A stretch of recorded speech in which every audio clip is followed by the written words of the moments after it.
అమరవీరుల స్తూపం దగ్గర ఉన్నాము. హరీష్ రావు గారు నువ్వే రావాలి అని ముగ్గురు మంత్రులు నాకు సవాల్ విసిరిండ్రు. అజారుద్దీన్, లక్ష్మణ్, పొన్నం ప్రభాకర్ గారు ముగ్గురు మంత్రులు నన్ను రమ్మని ఆహ్వానించిండ్రు.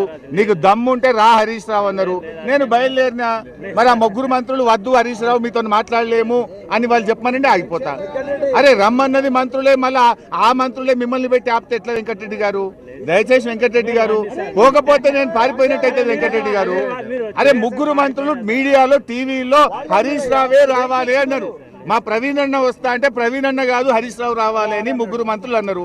ఇవాళ నాకు సిద్దిపేటలో ప్రోగ్రామ్స్ ఉండే అన్ని క్యాన్సిల్ చేసుకొని గౌరవ మంత్రులు పిలిచిండ్రు. వాళ్ళ మీద గౌరవం ఉంచి వారి మీద గౌరవం కోసం నేను వెళ్తున్నా. ఎందుకు ఆపుతున్నారు?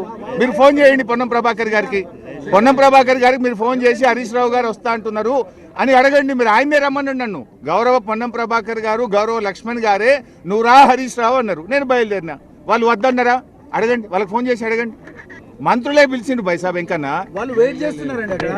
పిలిచిండు శ్రీకాంత్ గారు. గౌరవ మంత్రులు పిలిస్తే పోతున్నా నేను. వాళ్ళు వెయిట్ చేస్తున్నాడా? అమరవీరుల స్తూపం దగ్గర వాళ్ళు వెయిట్ చేస్తున్నారు వెంకటరెడ్డి గారు. అరే వాళ్ళు వెయిట్ చేస్తున్నారు వెంకటరెడ్డి గారు. అరే మంత్రులను రమ్మన్నారు వెంకటరెడ్డి గారు. రమ్మంటేనే పోతున్నా నేను, నా సొంతం పోతలేను. ఇప్పుడు మా ప్రవీణ్ అన్న ప్రెస్ క్లబ్ లో పెడితే ప్రెస్ క్లబ్ లో కాదు అమరవీరుల స్తూపం దగ్గర రావాలి, హరీష్ రావే రావాలి అంటే నేను బయలుదేరినా. అరే నా పనులు బంద్ చేసుకొని రాత్రి 1:30కు వచ్చిన హైదరాబాద్. నేను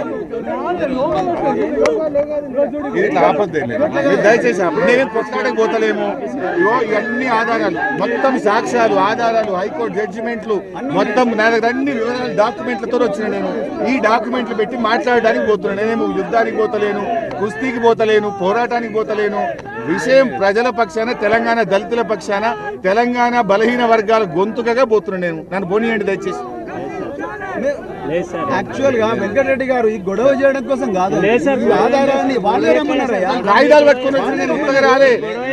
ఇది కొండా సురేఖ లెటర్, ఇది కొండా సురేఖ గారి లెటర్, ఇది హైకోర్టు ఆర్డర్. ఇది ఆర్డర్లు మీరు మఫత్లాల్ కంపెనీకి, ఇవాళ బ్రోకర్లకు, డ్రగ్ సప్లయర్స్ కు మీరు టెండర్లు ఇచ్చినటువంటి ఆర్డర్లు పట్టుకొని వస్తున్నా నేను. I'm with documents, I'm with evidence.